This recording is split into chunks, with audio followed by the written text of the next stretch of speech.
Hi guys, welcome in my story corner. We read all kinds of stories here.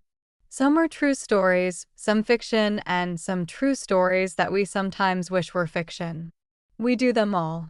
So if you're into intriguing, dark, and scary tales, it's time to kick back, chill, and relax. If you're new here, welcome. Stay a bit, see if you like it. We'd love to have you.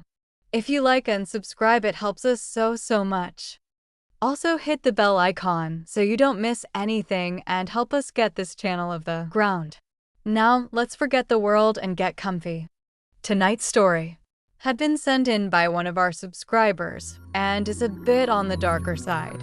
So sit back and enjoy.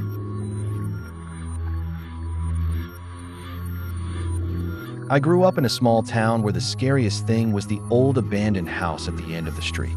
But that all changed in an instant. It was a dark and stormy night, cliché, I know, and I was walking home from my part-time job at the local diner. The streets were empty, and the only sound was the rain tapping against the pavement. That's when I saw her standing under a street lamp, her long black hair clinging to her pale skin. She was the most beautiful woman I had ever seen. Kinda made me think of Snow White. I couldn't help but stare at her as I walked closer, my heart beating faster with each step, blood pumping in my ears. She was the pure definition of beauty. Our eyes met. She smiled at me, and I felt my knees buckle. I instantly felt an unnatural connection to her. In hindsight, that should have been my first red flag, but I was too mesmerized. She introduced herself as Lilith and asked if I wanted to come back to her place for a drink. Now I'm a pretty level-headed guy and are definitely not the type to pick up random girls. Some would call me a bit of an introvert. Normally, I'd never even considering going home with a complete stranger. I mean, just met the woman. I should have said no, but I couldn't resist her. We walked to her house, which was a grand mansion hidden behind tall iron gates. As soon as we entered, I was hit with an overwhelming feeling of unease. But I pushed it aside, thinking it was just nerves from being with such a beautiful woman. Lilith led me to a room with deep red walls and velvet curtains. She poured us some wine, and we sat on a plush couch. As we talked, I couldn't help but notice how her eyes seemed to change color from green to red to black. But again, I brushed it off, thinking I was just imagining things or tipsy. As the night went on and we drank more, I started to feel dizzy and lightheaded. It was like I was under some sort of spell. And before I knew it, we were kissing. It was passionate and intense, but there was something off about it. Her lips were cold and her touch sent shivers down my spine. Suddenly, I snapped out of it and pulled away. I told her I needed to go home, but she begged me to stay, pushing me down on the couch. She tried to pin me down, and then, that's when I saw the truth. Lilith wasn't just a beautiful woman, she was something else. Not human, definitely not human. I tried to run, but she was faster. She pinned me down and whispered in my ear, promising me pleasure beyond my wildest dreams. But I knew it was all a lie.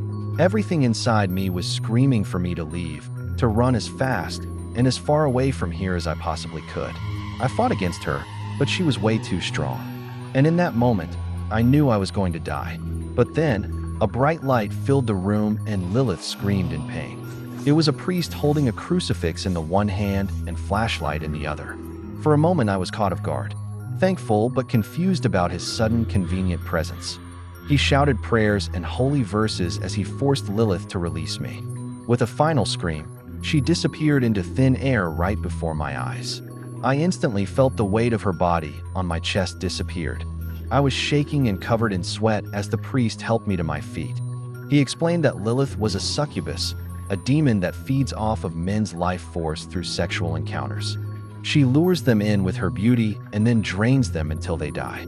I couldn't believe what I had just experienced. It felt surreal. Are you kidding? A demon? The priest told me that Lilith had been terrorizing the town for decades, taking the lives of countless men. But he and a group of other priests had been tracking her and finally found her hiding in our town. They were watching the whole thing. From the moment she smiled at me, they knew what was happening and followed us. At the mansion, they were watching and listening the whole time while we were chatting away, waiting for her to make her move.